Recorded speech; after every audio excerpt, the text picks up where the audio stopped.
बिस्मिल्लाहिर्रहमानिर्रहीम। हम first year की केमिस्ट्री जो चैप्टर नंबर 8 के का लेक्चर है एसिड बेस और सॉल्ट, ये हमारा जो चैप्टर का नाम है। जो टॉपिक चल रहा है, जो नया टॉपिक है, उस टॉपिक का नाम है लिविस डेफिनेशन। टॉपिक का नाम है Lewis definition of acid and base. Acid और बेस की लिविस डेफिनेशन क्या है? ये जो है Lewis definition of acid and base. Acid and base, acid और बेस के बारे में हमारे पास पहले से ही दो थ्योरीज हैं। उन दो थ्योरीज में देखें, जो टोटल थ्योरीज बनती हैं, theories of acid and base, अगर हम इसको देखते हैं, theories of acid and base, अगर हम एसिड और बेस की थ्योरीज नोट करते हैं तो हमारे पास एक थ्योरी आती है आर्हेनस की। आर्हेनस की थ्योरी आती है। दूसरी जो थ्योरी आती है वो ब्रॉन्स्टेड-लुरी की थ्योरी आती है। जो तीसरी थ्योरी आती है, जो हम अभी पढ़ने जा रहे हैं, उसका नाम है लिविस थ्योरी। तो ये थ्योरी लिविस थ्योरी है, आर्हेनस थ्योरी है और ब्रॉन्स्टेड-लुरी थ्योरी है। ये तीन थ्योरीज हमारे पास आ रही हैं। इन तीन थ्योरीज को हमने सामने रख के हम एसिड और बेस की डेफिनेशन कर सकते हैं। अगर एसिड और बेस की एक ब्रीफ तारुफी पॉइंट्स आ जाए तो इसका टेस्ट सोर होता है, टेस्ट इसका सोर होता है, और ये ब्लू लिटमस को रेड में कन्वर्ट कर देता है। और ये एसिड की ये पहचान है, बेस की ये पहचान है कि इसका जो टेस्ट है, इसका जो टेस्ट होता है वो बिटर टेस्ट होता है। और ये जो रेड लिटमस है, रेड लिटमस को ये ब्लू में कन्वर्ट कर देता है। ये तो इनके जनरल बातें हो गई हैं। जो एसिड और बेस की जो जनरल बातें हो रही होती हैं, वो जनरल बातें यहाँ तक हैं कि ये क्या करते हैं। लेकिन आर्हेनस ने फिर ये कहा कि आर्हेनस के मुताबिक अगर एसिड प्रोटॉन डोनर है, proton donor in aqueous solution, ये एसिड के बारे में कहा, एक्वस सॉल्यूशन, प्रोटॉन डोनर, तो ये एसिड हो गया, इसको एसिड कहते हैं। और अगर हाइड्रोक्सिल डोनर है इन एक्वस सॉल्यूशन, ये हाइड्रोक्सिल डोनर है, इसको फिर बेस कहते हैं। ये किसने कहा? ये हमें आर्हेनस ने बताया। ये आर्हेनस के इंफॉर्मेशन के मुताबिक है। दूसरी जो हमारी डेफिनेशन आ रही है वो ब्रॉन्स्टेड और लुरी की है। ब्रॉन्स्टेड और लुरी ने कहा कि बस सिर्फ प्रोटॉन डोनर होना है, प्रोटॉन डोनर होना ज़रूरी है, कोई सॉल्वेंट की ज़रूरत नहीं है, कोई पानी की ज़रूरत नहीं है, कोई एक्वस सॉल्यूशन की ज़रूरत नहीं है। तो इसको एसिड कहा। और बेस के बारे में ये कहा, जो प्रोटॉन एक्सेप्टर है, प्रोटॉन एक्सेप्टर के बारे में भी यही कहा कि कोई सॉल्वेंट नहीं है, कोई सॉल्वेंट की ज़रूरत नहीं है, और ये जो है ये बेस है। ये जो दो इन्फॉर्मेशन है, ये यह इन्फॉर्मेशन हमें यहाँ तक इनके मिली है कि इसको एसिड कहते हैं, इसको बेस कहते हैं, और ये प्रोटॉन डोनर है, और ये जो है ये प्रोटॉन एक्सेप्टर है। तो यहाँ तक तो बातें क्लियर होती जा रही है। दूसरा आता है कि कुछ हमारे पास ऐसे एसिड्स भी हैं जिनमें कोई भी हाइड्रोक्सी लाइन नहीं है, जिनमें कोई भी प्रोटॉन नहीं है, लेकिन उनके अंदर एसिड की प्रॉपर्टी मौजूद है। उनके अंदर कोई भी उनके अंदर वो कोई प्रोटॉन एक्सेप्ट नहीं कर रहे हैं, फिर भी उनके अंदर इसकी प्रॉपर्टी है, बेस की प्रॉपर्टी है। मिसाल के तौर पे ये जो AlCl3 है, इसके अंदर एसिडिक प्रॉपर्टी मौजूद है। अब ये क्यों एसिड है? यहाँ पे तो कोई प्रोटॉन मौजूद ही नहीं है, यहाँ पे तो कोई हाइड्रोक्सिल कोई और चीज़ मौजूद ही नहीं है, तो फिर ये एसिड है। तो अब हम इसकी एसिड की डेफिनेशन कैसे करेंगे? हम इसकी डेफिनेशन कहाँ से ढूंढेंगे? तो इस तरह के एसिड का प्रॉब्लम सॉल्व करने के लिए लिविस ने हमें एक और डेफिनेशन बताई है। लिविस ने बताया है कि एक ऐसा सब्सटेंस जो अपना लोन पेयर किसी को दे रहा है और उसके साथ शेयर कर रहा है, तो इसके शेयर करने की इस प्रॉपर्टी की वजह से भी इसको बेस कहते हैं। और अगर कोई एक एटम है, सब्सटेंस है, पार्टिकल है, वो लोन पेयर एक्सेप्ट कर रहा है, तो जो लोन पेयर एक्सेप्ट करता है उस एक्सेप्ट करने वाले को एसिड कहते हैं। इसलिए लिविस ने कहा acid, Lewis acid, Lewis acid, Lewis acid the substance वो क्या करता है? Which accept lone pair of electrons, lone pair of electrons. The substance which accept lone pair of electrons is called Lewis acid. Lewis acid. Lewis base के बारे में बताया, Lewis base के बारे में ये बताया कि ऐसा substance, the substance जो क्या करता है, which donate lone pair of electrons is called Lewis base। ये बातें हमें एसिड और बेस के बारे में बताई हैं कि इस तरह की चीज़ों को एसिड कहते हैं और इस तरह के चीज़ों को बेस कहते हैं। अब ये सारी जो इन्फॉर्मेशन है अब हम कैसे कलेक्ट कर रहे हैं और कैसे इसको डिस्कस कर रहे हैं, इसके लिए कि हमारे पास अगर H+ आयन है, लिविस एसिड, अब ये लिविस एसिड है, लिविस एसिड में ये H+ आयन है, ये लोन पेयर एक्सेप्ट करता है। इसी तरह जो आता है हमारा जो लिथियम है पॉजिटिव चार्ज रखता है, निकल है पॉजिटिव चार्ज रखता है, और टिन है पॉजिटिव चार्ज रखता है। ये सब के सब जो है ये क्या कहलाते हैं? ये सब के सब, ये जैसा कि लिथियम पॉजिटिव चार्ज रखता है, ये सब के सब लिविस एसिड कहलाते हैं। तो लिविस बेस फिर क्या हो गया? लिविस बेस फिर वो है जो अपना लोन पेयर किसी को डोनेट कर रहा है। जब कोई अपना लोन पेयर डोनेट कर रहा होता है, लोन पेयर के डोनेट करने की वजह से उसके अंदर जो बेसिक प्रॉपर्टी है वो पैदा हो जाती है, जैसा कि ये क्लोराइड है, नेगेटिव चार्ज इसके अंदर मौजूद है, हाइड्रोक्सिल है, नेगेटिव चार्ज इसके अंदर मौजूद है। ये सब के सब अपना एसिडिक प्रॉपर्टी शो करते हैं।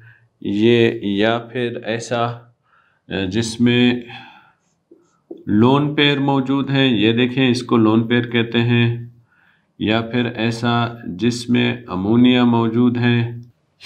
ये सब के सब जो है ये लिविस बेस हैं।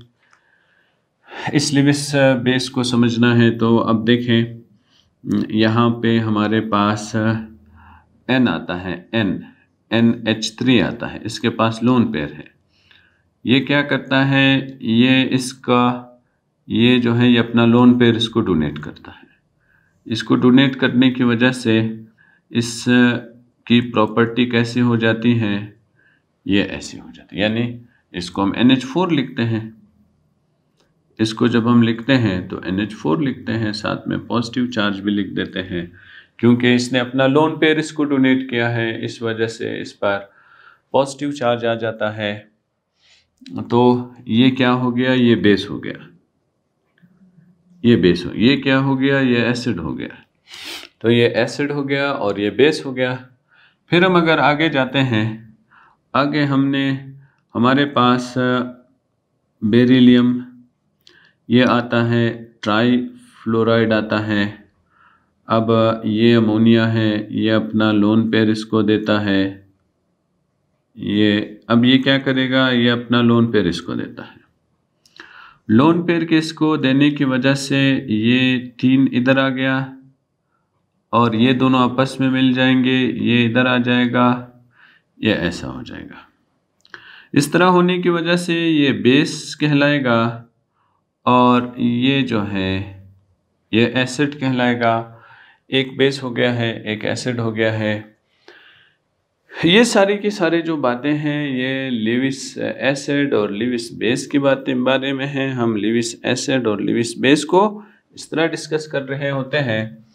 और अगर हमारे पास कोई भी क्लोराइड है, नेगेटिव चार्ज की शक्ल में पहले से मौजूद है, तो ये एल्यूमिनियम है, ये आता है, ये 4 में कन्वर्ट हो जाता है, ये नेगेटिव चार्ज इधर आ गया। अब ये जो अपना लोन पेयर डोनेट कर रहा है, तो लोन पेयर डोनर को बेस कहते हैं। ये लोन पेयर एक्सेप्ट कर रहा है, लोन पेयर एक्सेप्टर को एसिड कहते हैं।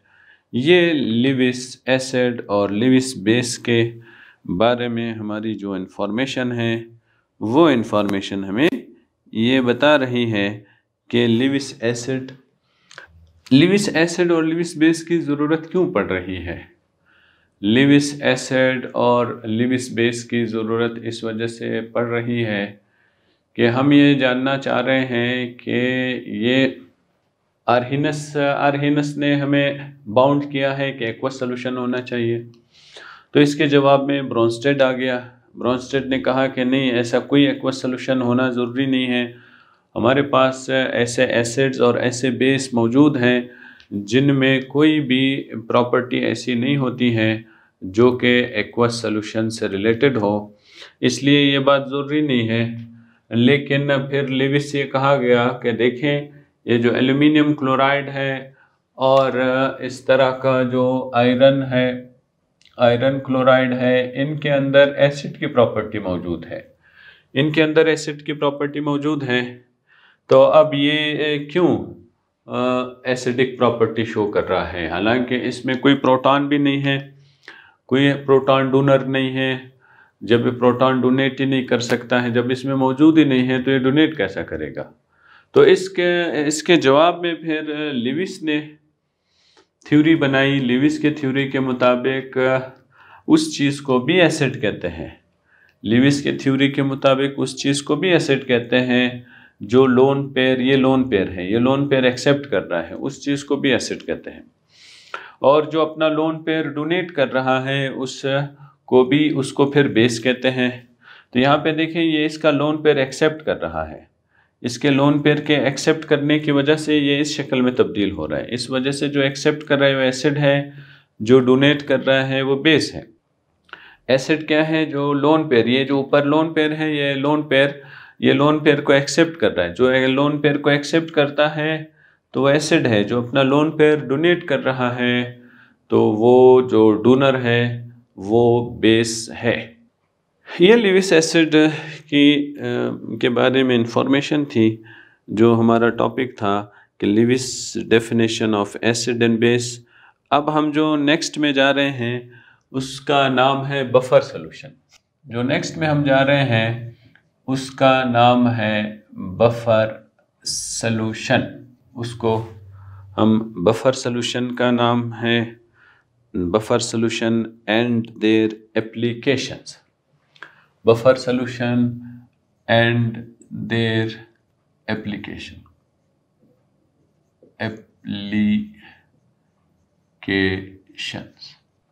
बफर सॉल्यूशन हो गया और इनकी एप्लीकेशन हो गई है।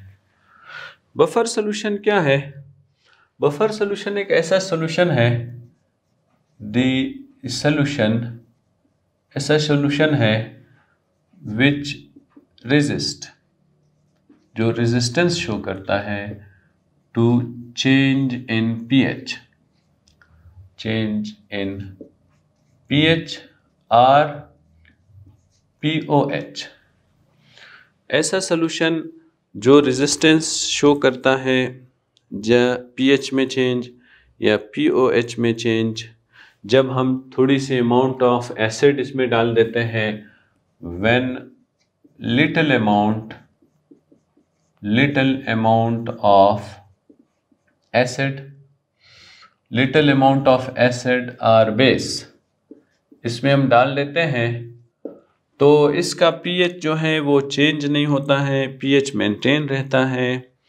इस किस्म के सॉल्यूशन को क्या कहते हैं? इस किस्म के सॉल्यूशन को हम बफर सॉल्यूशन कहते हैं। इसलिए ये जो बफर सॉल्यूशन है, अगर हम कोई भी सॉल्यूशन बना लेते हैं, हमने एक सॉल्यूशन बनाया और उसका फिक्स्ड pH रखा, उस सॉल्यूशन का pH फिक्स्ड रखा। उस सॉल्यूशन का जो pH हमने फिक्स्ड रखा है, ये जो फिक्स्ड रखा हुआ है ये हमेशा फिक्स रहता नहीं है।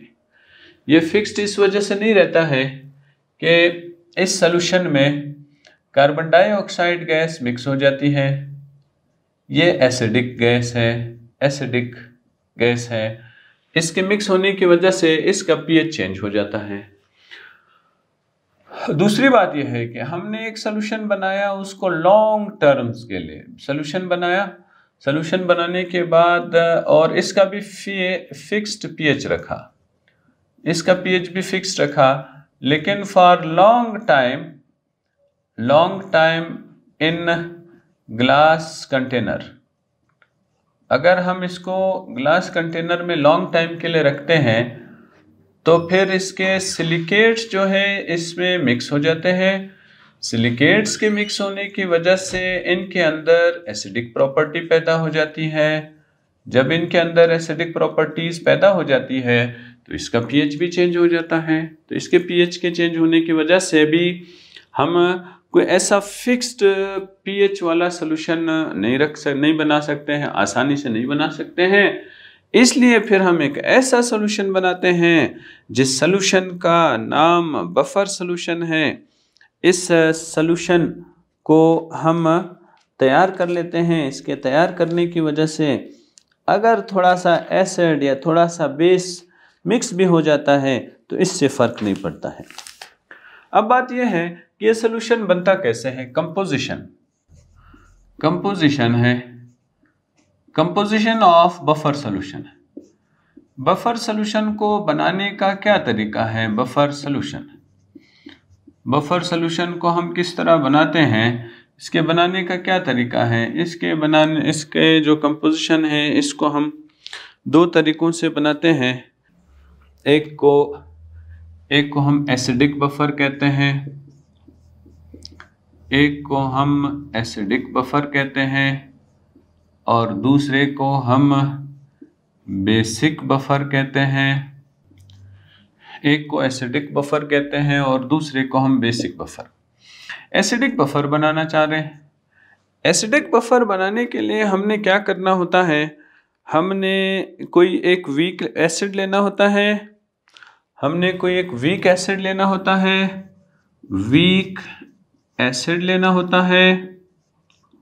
और दूसरा काम हमने क्या करना होता है, हमने किसी स्ट्रॉन्ग बेस के साथ इसका सॉल्ट बनाना होता है। एसिड लिया और it's salt with strong base, salt with strong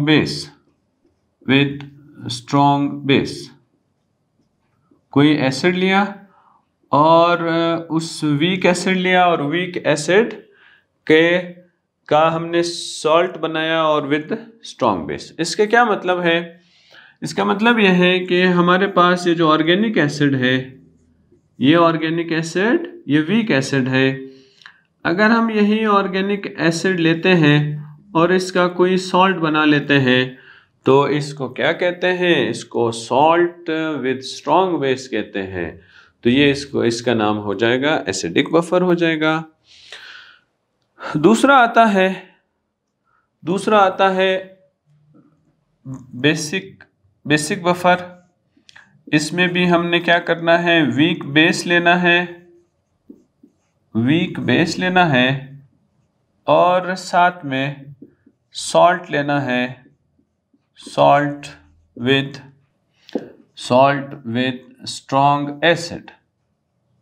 strong acid के साथ इसका सॉल्ट लेना है।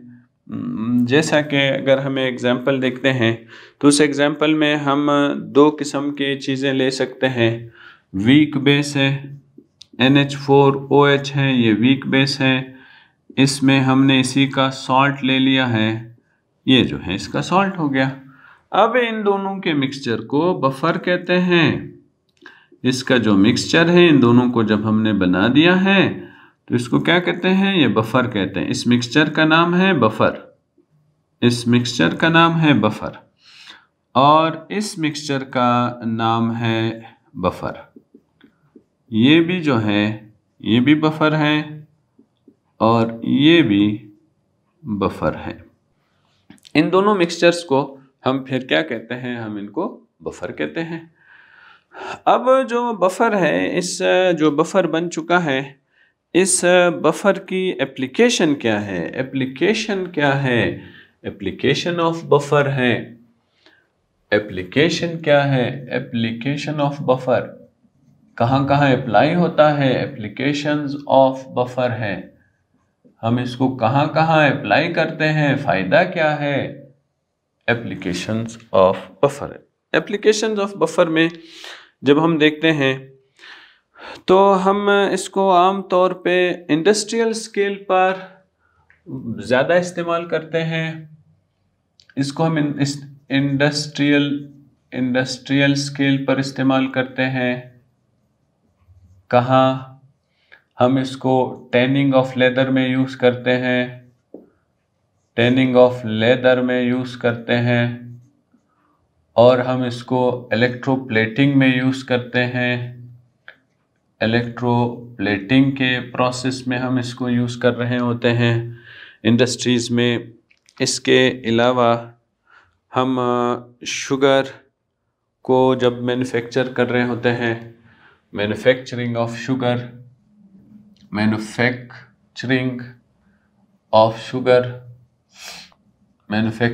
शुगर में हम इसको यूज़ कर रहे होते हैं।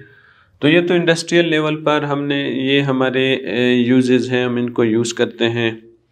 दूसरे हमारा जो नॉर्मल ब्लड है, उस ब्लड का pH 7.4 है।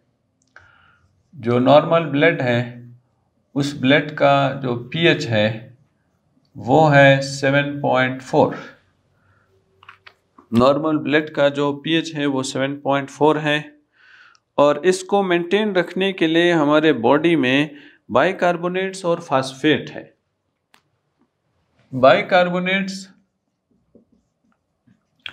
बाइकार्बोनेट्स हैं और साथ में फास्फेट्स हैं। ये भी बफर का काम करते हैं। तो ये जो इस बफर की वजह से हमारा जो pH है वो मेंटेन रहता है, वो चेंज नहीं होता है। और हम कोई लेबोरेटरी में बैक्टीरियल ग्रोथ करना चाह रहे हैं, बैक्टीरियल ग्रोथ के लिए हम क्या करते हैं, इसके लिए भी हम बफर यूज करते हैं। बैक्टीरियल ग्रोथ हम मेंटेन रखना चाहते हैं, अच्छी ग्रोथ देना चाहते हैं, तो एक अच्छा बफर हो तो हम ये ग्रोथ हो सकता है। बहुत सारे क्रॉप्स की प्रोडक्शन के लिए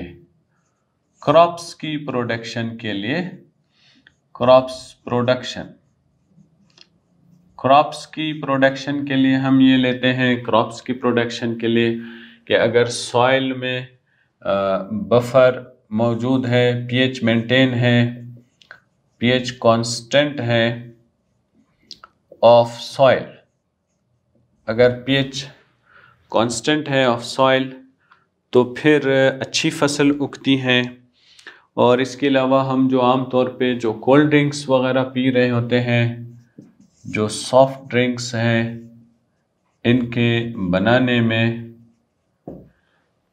ये बफर जो है ये यूज़ होते हैं। बफर सॉल्यूशन के यूज़ करने की क्या ज़रूरत पड़ रही है हमें? बफर सॉल्यूशन को यूज़ करने की ज़रूरत इसलिए पड़ रही है कि हमारे पास बहुत सारे ऐसे रिएक्शंस हैं, जिनके रिएक्शंस को कंप्लीट करवाने के लिए हमें एक ऐसा सॉल्यूशन चाहिए जिस सॉल्यूशन का पीएच मेंटेन्ड फॉर्म में हो, कांस्टेंट पीएच हो और उसका पीएच चेंज ना हो। क्योंकि अगर हमने एक ऐसा सॉल्यूशन बना दिया जिसका पीएच चेंज हो गया है, जिसका पीएच वो नहीं है जो कि हम एक डेफिनेट पीएच रखना चाह रहे थे, तो उसकी वजह से फिर ये होता है कि हमारा जो टेस्ट है, हमारा जो लेबॉर्ट्री वर्क है, हम जो काम करना चाह रहे होते हैं, वो काम जो है वो सही नहीं हो रहा होता है। इसके सही ना होने की वजह से हमारे रिजल्ट्स ठीक नहीं आ रहे होते हैं।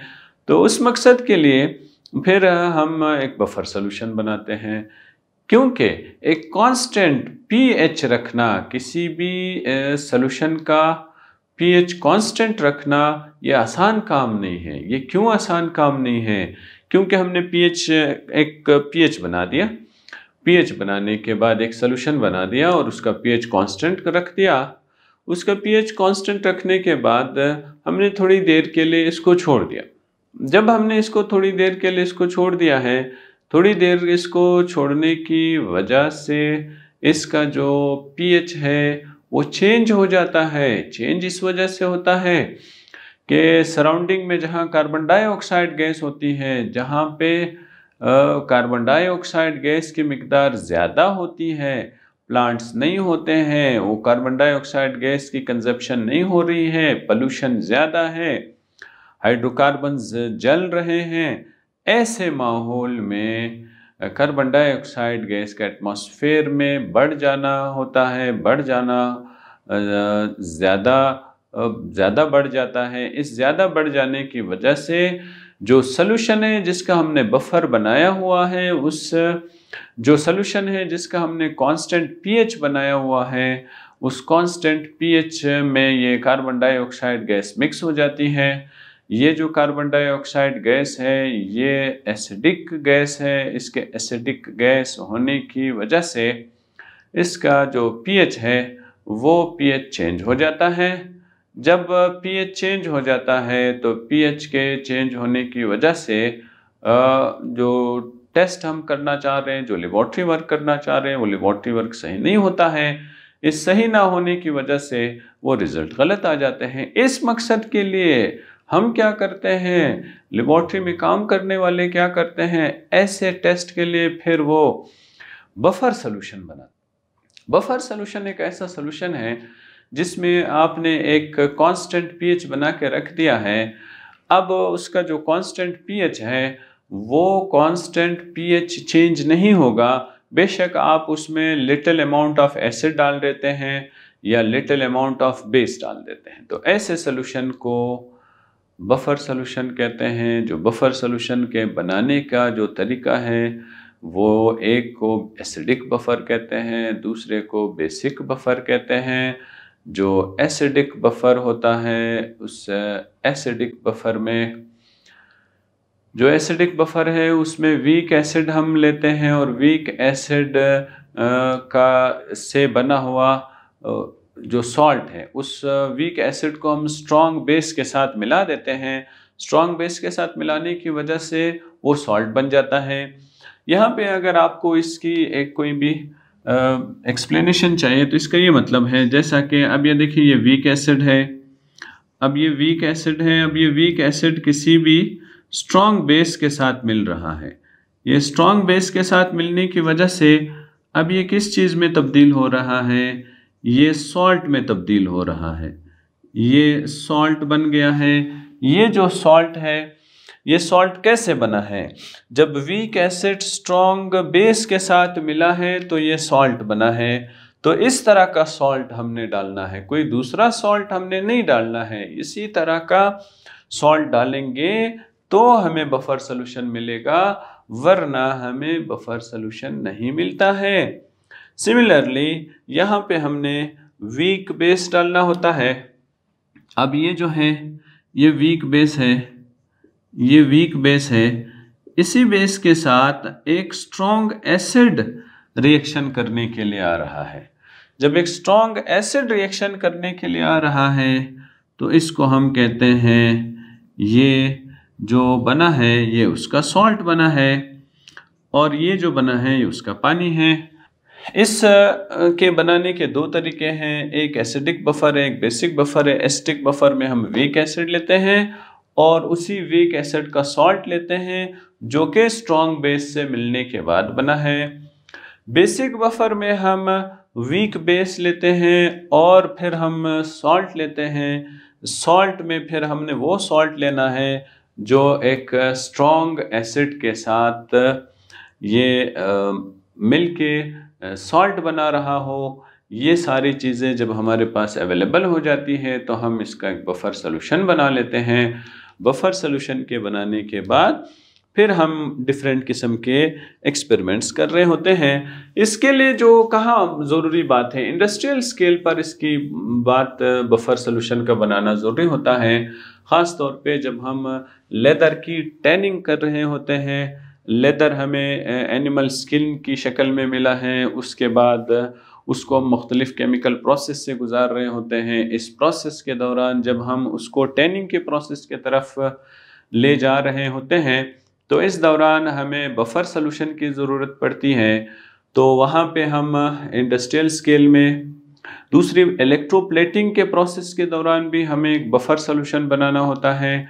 अगर हमारे पास बफर सॉल्यूशन नहीं है तो हमें इलेक्ट्रोप्लेटिंग का जो प्रोसेस है उस प्रोसेस में भी चेंज आ सकता है या ये प्रोसेस सही नहीं होगा। मैन्युफैक्चरिंग ऑफ शुगर में भी ये बफर सॉल्यूशन का बनाना ज़रूरी है। हमारे ब्लड में जो पीएच मौजूद है उसका 7.4 है। ये जो पीएच मेंटेन रहता है, ये इसका पीएच चेंज नहीं होता है क्योंकि इसमें अल्लाह पाक ने बाइकार्बोनेट्स और फास्फोरेट डाले हुए हैं। इस बाइकार्बोनेट और फास्फोरेट्स की वजह से ये बफर की प्रॉपर्टी शो कर रहे होते हैं। इस वजह से खून में पीएच चेंज नहीं होता है। और फिर हम मुख्तलिफ़ किस्म के बैक्टीरिया की ग्रोथ करवाना चाहते हैं। जब बैक्टीरिया की ग्रोथ करवाना चाह रहे होते हैं तो उनके ग्रोथ करवाने के लिए हमने एक ऐसा सॉल्यूशन बनाना होगा जिस सॉल्यूशन को बफर सॉल्यूशन कहते हैं, जिसमें पीएच कांस्टेंट होता है, पीएच में कोई चेंज नहीं आता है। ऐसी कंडीशन में फिर हम बफर सॉल्यूशन बनाते हैं, क्योंकि अगर पीएच चेंज हो जाता है तो बैक्टीरियल ग्रोथ मुतासिर होती है। बैक्टीरिया की ग्रोथ सही ग्रोथ नहीं होती है। सही ग्रोथ ना होने की वजह से वर्क आगे नहीं जाता है, प्रोसेस आगे नहीं जाता है। तो इसलिए बफर सॉल्यूशन रिक्वायर्ड है। बफर सॉल्यूशन इसलिए रिक्वायर्ड है। क्रॉप्स की प्रोडक्शन हमने करनी है। क्रॉप्स की प्रोडक्शन के लिए हमें सॉइल, अच्छी सॉइल चाहिए और जिसका पीएच मेंटेन होता है। कुछ क्रॉप्स के लिए तो बिल्कुल न्यूट्रल सॉइल की ज़रूरत होती है, कुछ क्रॉप्स के लिए हमें फिर ऐसी सॉइल की ज़रूरत होती है जिसका पीएच कांस्टेंट रहता है, पीएच चेंज नहीं हो रहा होता है, ऐसी सॉइल की ज़रूरत हमें पड़ती है। तो इस सॉइल को फिर हम क्या करते हैं, हम जो है वहाँ पर भी बफर सॉल्यूशन का यूज़ करते हैं, वहाँ पर भी हम बफर की बेनिफिट उठा रहे होते हैं। और सॉफ्ट ड्रिंक्स में हम यूज़ कर रहे होते हैं, मुख्तलिफ़ किस्म के बेवरेजेस में हम यूज़ करते हैं, मुख्तलिफ़ किस्म के हम कोल्ड ड्रिंक्स के नाम से हम जो मुख्तलिफ़ नाम से हैं वो हम यूज़ कर रहे होते हैं। तो ये जो सॉल्यूशन है, इस सॉल्यूशन का पीएच मेंटेन रखा जाता है।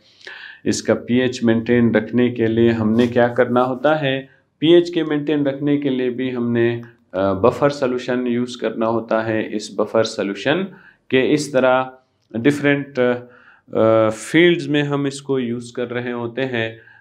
इसके अलावा हमारे बहुत सारे बायोकेमिस्ट्री के लैब्स होते हैं, उन बायोकेमिस्ट्री के लैब्स में भी बफर सॉल्यूशंस को यूज़ किया जा रहा होता है। तो बफर सॉल्यूशंस के हमारे रूटीन लाइफ में बहुत अहम किरदार है।